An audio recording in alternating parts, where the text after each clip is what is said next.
పార్వతి, నీకు ఆ దినమే చెప్పినా కొందరు ఏడిపించనేకే పుడతారని.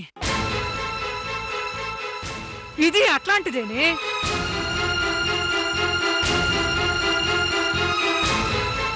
ఇప్పటికైనా తెలుసుకో, దీనికి దూరంగా ఉండు. లేదంటే ఏడిపించుడే కాదు, నీ జీవితాన్ని తినేస్తదే, తెలిసినాదా? మృగాల కాడ మనుషులుండరాదు. రా.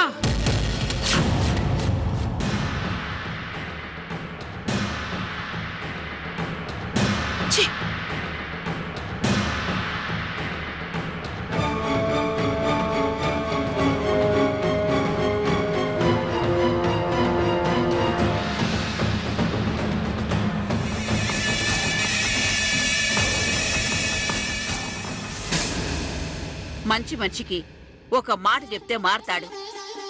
మంచి గొడ్డుకో దెబ్బ కొడితే దారిలోకి వస్తాదంటారు.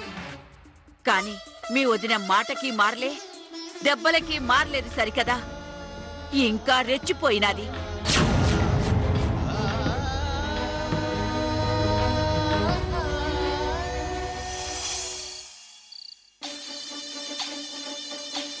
అంత పనిచేసిందా?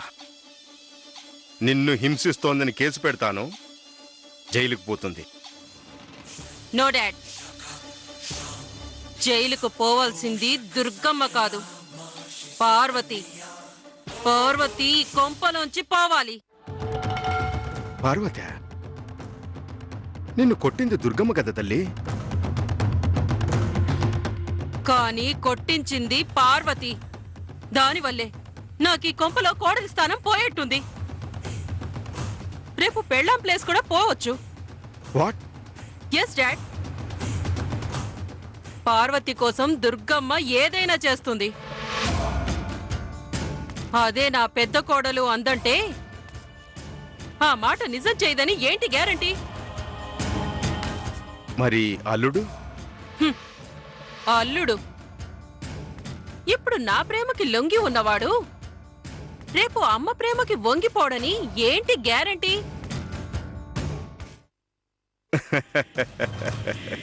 వంగిపోతే చూస్తూ ఊరుకోవడానికి నేనేమన్నా మిడిల్ క్లాస్ ఫాదర్నా ఏంటమ్మా? లాయర్ ఫాదర్ని. Court case. కోర్టు ఏం చేస్తుంది డాడ్? ఆ రెండో పెళ్లి చెల్లదు అంటుంది. చేసుకున్నందుకు పార్వతిని కాదు, నా మొగుణ్ణే శిక్షిస్తుంది. దానివల్ల నేను బాగుంటానా? నాకు కావాల్సింది అది కాదు, కాపురం, అధికారం. అంతకన్నా ఇంపార్టెంట్ ఈ ఇంట్లో కోడలిస్తాను. ఆ ప్లేస్ దక్కించుకోవాలి అంటే ఆ పార్వతిని ఈ కొంపలో నుంచి గెంటేయాలి. కానీ ఎలాగమ్మా? అది ఈ రోజు నాటిన మొక్క కాదు, 18 ఏళ్లుగా ఈ ఇంట్లో పాతుకుపోయిన చెట్టు. ఎలా పీకి పారేయగలం? సెక్షన్లతో కొడదామంటే అన్నింటికి సెక్షన్లు పనికిరావు డాడ్. ఆ దుర్గమ్మ నన్ను సెక్షన్లతోనే కొట్టిందా? ఇది కోర్టులు ఆర్గ్యుమెంట్స్ తో అయ్యే పని కాదు. ఇంకేం చేద్దాం? చెప్తాను డాడ్, వినండి.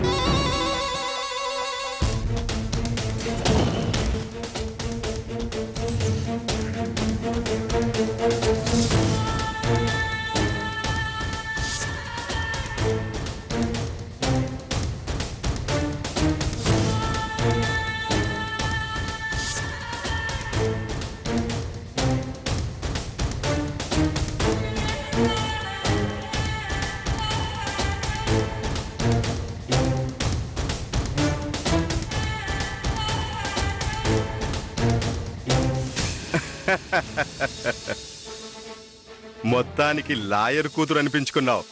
Proceed baby. Thank you dad.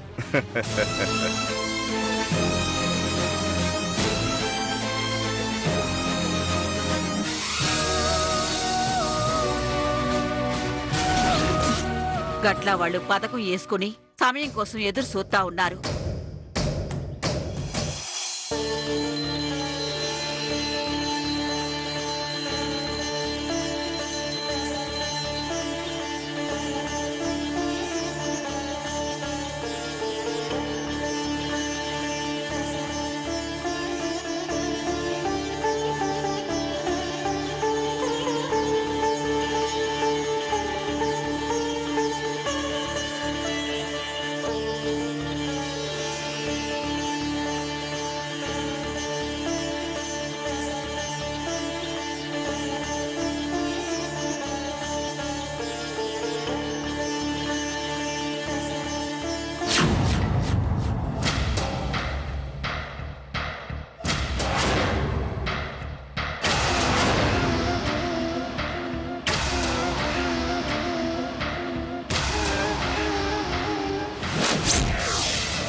Simhadri,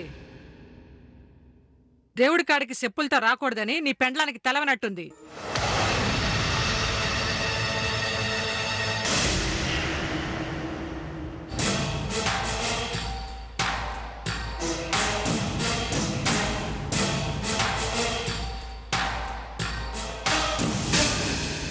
ఇట్లా వస్తే ఏ దేవుడు క్షమించడు.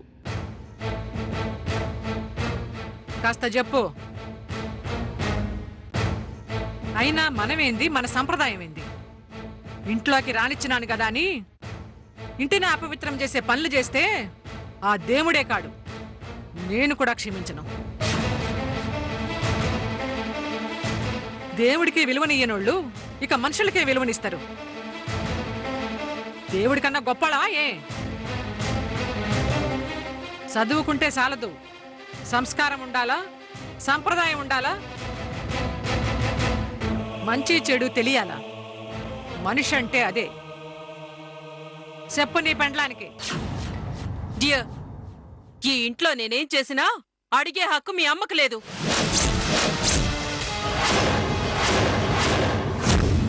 పుట్టాక పెద్దయ్యాక దేవుడి విషయం తెలిసింది కానీ నాకు పుట్టకతోనే కాళ్ళున్నాయి. దేవుడి దగ్గరికి వచ్చామని బట్టలేసుకోవడం మానేస్తావా?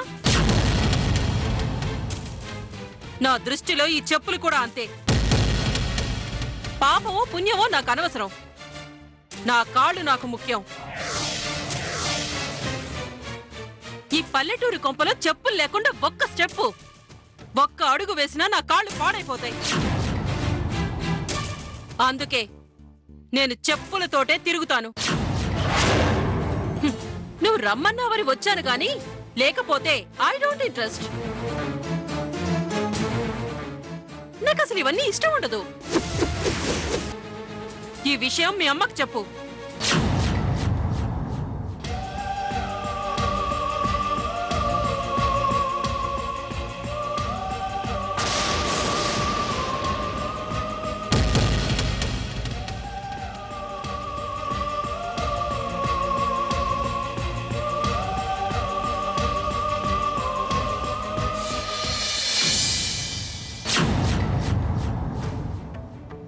వాళ్ళ కుట్రలు తెలియని మీ అమ్మ మీ అయ్యా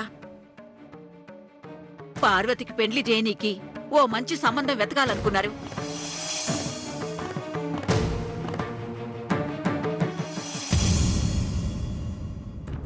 పార్వతి, నువ్వు నాకు దూరం అవుతావని భయంగా ఉన్నదే. భయమా? అత్తమ్మ, నీ నోటి వెంట ఎప్పుడు నేను ఆ మాట వినలేదు. ఇన్నాళ్ళు అది ఎట్లా ఉంటుందో నాకు తెలియదే, కానీ ఇప్పుడే అనిపిస్తా ఉండాది. ఎందుకత్తమ్మా? ఎందుకు చెప్పాలంటేనే మాట రావడంలే. సింహాద్రి నిన్ను పెండ్లి చేసుకోపోయినా నువ్వే నా పెద్ద కోడలు అనుకుంటా ఉండగాని శాశ్వతంగా నువ్వు అలా ఉంటావా? ఎందుకుండనత్తమ్మా? నిన్నొదిలి నేను ఎక్కడికి పోతాను? నీ పిచ్చి గాని ఎట్లుంటవే? పెండ్లి చేసుకోవద్దు. పెండ్లి చేసుకుంటే ఇంకో ఇంటి కోడలు అయిపోతావు కదే. అప్పుడు ఈడెందుకుంటావే? దూరం అయిపోవు. విధిరాత చూసినావా? సింహాద్రి తర్వాత ఒక బిడ్డ పుట్టకుండానే పోయినది. ఇంకో మగబిడ్డ పుట్టిపోయినాడు.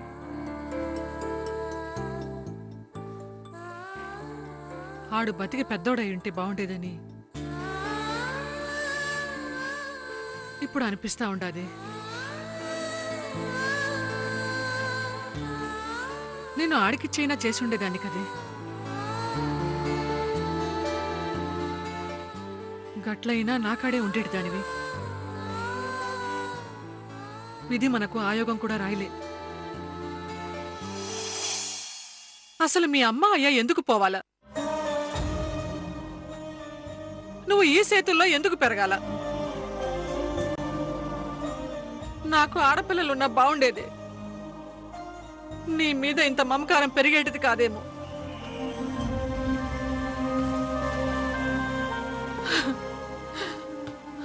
బాధపడకత్తమ్మా, నేను ఎక్కడికి పోను.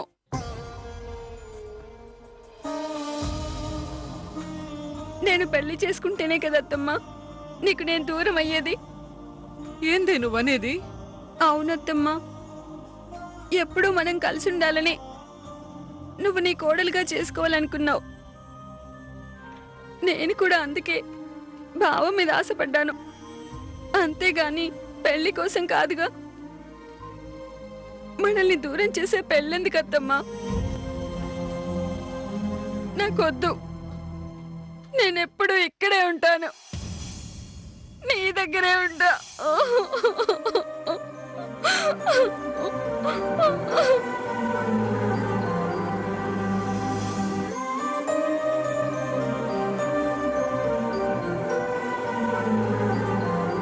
నేను పోయినాక నిన్నెవరు చూస్తారే? అత్తమ్మా, అవునే,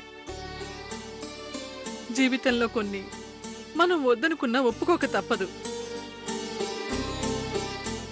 ఎప్పటికీ తప్పదు. గప్పుడు నిన్ను చూసుకోనీకి ఓ తోడు కావాలి కదే, నువ్వు సుఖంగా బతకనీకే ఓ నీడ కావాలి కదే. అందుకైనా పెండ్లి చేసుకోవాలి.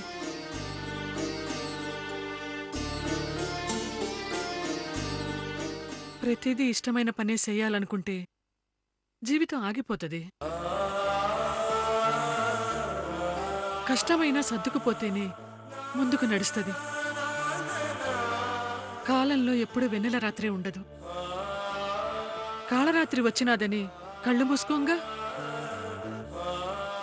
గిది అంతేనే, తప్పదు.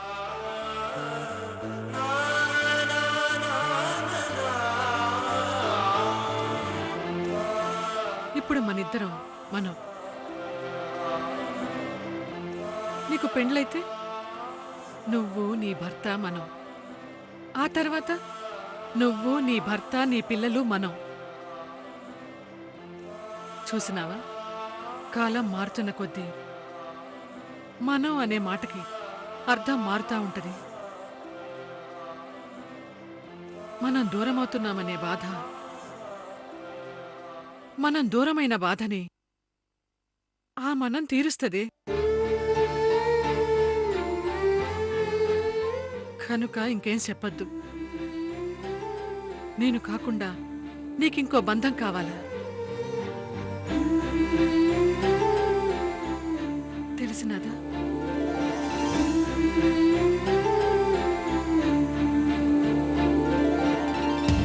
నువ్వేమి చేశావు నేరం, నిన్నెక్కడంటింది పాపం, చినబోకుమా.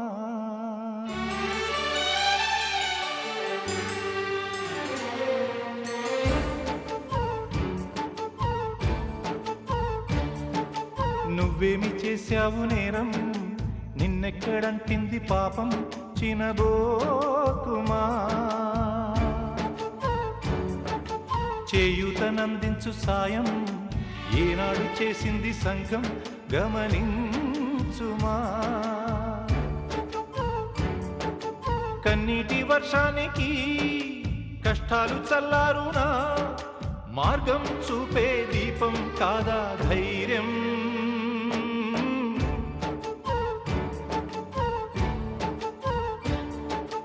నువ్వేమి చేశావు నేరం, నిన్నెక్కడంటింది పాపం, చినబోకుమా.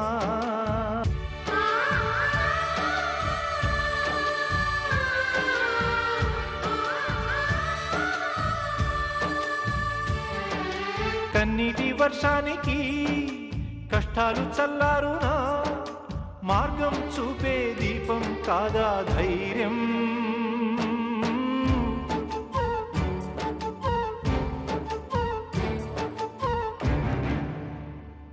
ఓ దినం వాళ్ళు ఆ పని మీద పొరుగురు పోయిండ్రు.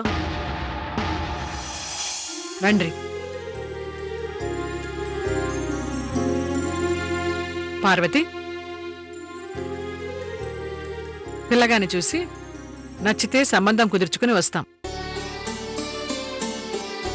ఈ పెండ్లైతే జీవితమంతా హాయిగుంటావు. పోయిస్తాం.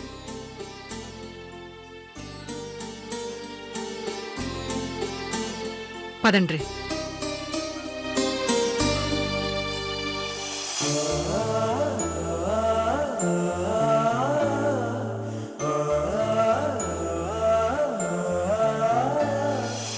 నేను యాదగిరిని తీసుకుని పొలానికి పోయినా మీ పెద్దన్న పెద్దొదిన ఆ వకీల్ సచ్చినోడు ఇంట్లోనే ఉన్నారు. వాళ్ళకి పార్వతిని గెట్టేసే సమయం దొరికినది. పాప పార్వతి క్రూర మృగాలకి చిక్కిన లేడి లెక్క వాళ్ళకి చిక్కినది.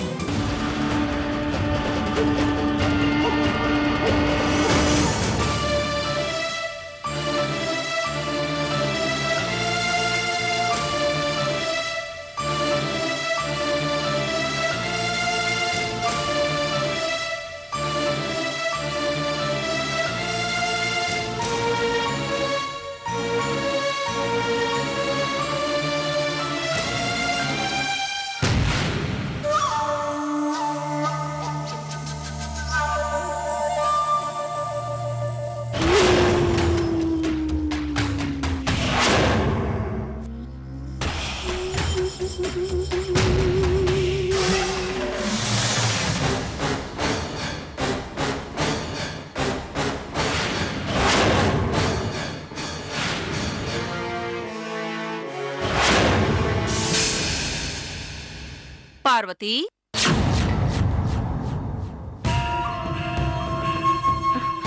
అక్క ఏంటక్క, ఏమైనా కావాలా?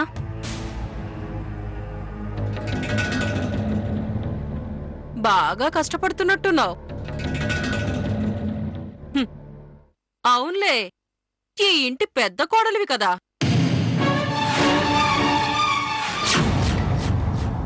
హ్మ్. బాగా కొండ పట్టున్నావు. చిన్నప్పటినుంచి మీ అత్త పాలు పెరుగు వెన్న బాగా పెట్టి పెంచింది కొడుకు కోసం.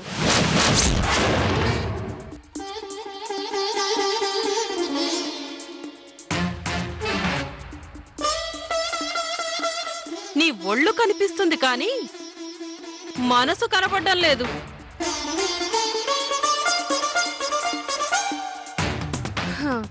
బావ మీద ప్రేమ నింపుకొని అదెంత బలిసిందో.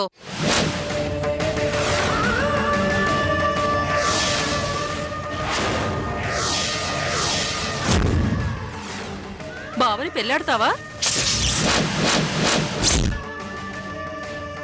అదే, నేను వదిలేస్తే పెళ్ళాడతావా, లేక నేనుండగానే రెండో పెళ్ళాయివవుతావా? అది ఇది కాకపోతే మనసు చంపుకోలేక పెళ్లి కాకపోతేనే బావుంటే చాలు అని సెటప్ అవుతావా?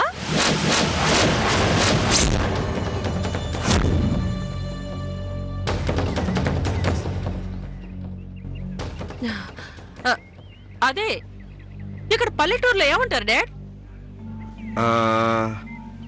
ఉంపుడు కత్తి అంటారమ్మా.